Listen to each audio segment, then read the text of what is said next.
Ruth.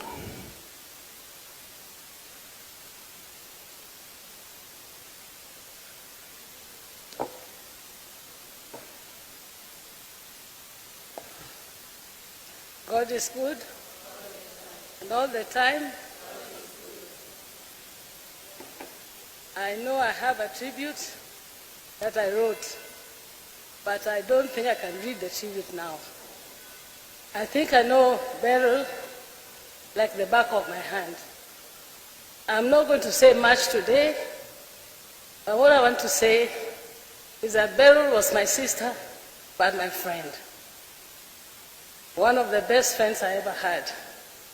As my older sister, she was the one who was with me in Kenya, because my older siblings were mostly out studying abroad. Oburu in Russia, Raila in Germany, Wenwa in Germany, Agola in Russia. I was the last one who came very last. And so I'm actually nearly the age of their children. That's why you'll hear them calling me Auntie Adiambo. But Beryl brought me up.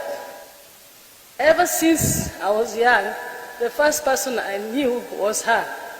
She used to sit and plait my hair 4 times or 5 times in a day, comb it out, plait it again. Even if I'm crying, she'll just do it. I was her doll. But then, as time went by, my dad didn't want me to have hair because he said I look like him, and he thought I should have this. I think maybe he thought I'd become a man. I didn't have long hair. So there was a struggle between Beryl and my dad on me having hair, on me wearing dresses versus trousers. She was the most loving person I've ever seen. Not to say that when you're not loving, I also lived with you. But Beryl was a mother to all of us. The truth of the matter is that we are here. She loved people. She has that. There's something about Beryl. You see her, you want her to hug you, and she will hug you. And she embraced people. Not many of us even live with anybody in our homes, but Beryl lived with us. I lived with Beryl since I was small here, but I also lived with Wenwa and Buru. Actually, Buru is the one I grew up in his home from when I was in standard 2. But then when I got to secondary, and during the holidays, I would go and visit and stay with Beryl. She embraced all of us. You saw the big group that is here from Zimbabwe. She stayed with my brother. My brother passed away called Agola. She took Agola and the children to Zimbabwe and lived with them. When I went into exile, I went to live with her in Zimbabwe. And I stayed with her. And the best thing is that she took us to the best schools. She never discriminated. The schools that her children went to are the schools we went to. I went to Mutare Girls High School, one of the best schools in Zimbabwe, and I'm very proud.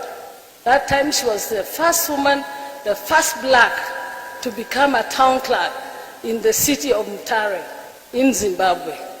Beryl was tough. In her love, she was also very tough. She gave us tough love, and she disciplined us. She made sure that we could do the right things. However, my biggest disciplinarian is when we're here, but I will also say Beryl really disciplined us. She took care of everyone, and she was strong, even in her job. You can imagine being the first woman in independent Zimbabwe to be a town clerk. She had issues with the mayor, with the indigenous men who didn't even believe a woman should be in the position she was. She was a powerful woman in this family. It's not only those of us who are in the limelight. I think all of us, the Odinga, especially the girls, we are all very tough. Beryl was an example of a very tough and very powerful lady in this society. She was a matriarch in the Odinga society. She took care of all her brother's kids and made sure that they passed school and they went further to further studies. She took care of everybody. Even when she came back here, her doors are always open. She loves people. She makes us laugh. For me, I was her best jester. Even the children used to say, we know you're on the phone with mom, because it will be 1 hour and you'll be laughing. And when we look at each other, we know. Even when we laugh at you, you won't know, but we will know we are laughing at you. That's how close me and Beryl were.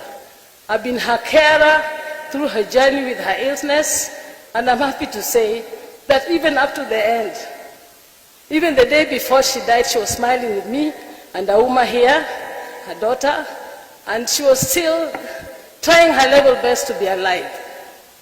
We lost her, but we lost a brave, brave woman who is a big pillar. As you've heard, one of the best friends of our brother Raila. And me and my sister Gwenwa, immediately we knew of the loss of Raila. First of all, we wondered how we were going to tell her. But after her knowing, the only thing that worried us is that we thought that Beryl would not be able to recover from the death of her brother. I can only say, Nyakawol, go in peace. Greet for us, Raila. I'm sure he's still at the gate waiting for you. And then say hello to your mom and your dad and everybody who's gone before us. I don't think I have much to say now. I'll probably say more at home. But Beryl, Achim, Yakawol, you're a Chimurenga woman, you're a war woman. You brought us up here. This courage I have from Zimbabwe, where I'm a fighter, and I'm a fighter. Some of you don't know. You think you're done with me. Even those who have remained with me, like Auma, Chizi, Taurai, I'm the mother you have a mother in Akinyi. Where? Then you have Adhiambo also as a mother. But we are here for you, and we'll make sure that we look after you and take care of you as Beryl would want us to take care of the children. It's a big task, but I'm up to it. God bless you all, and thank you for coming to be with us.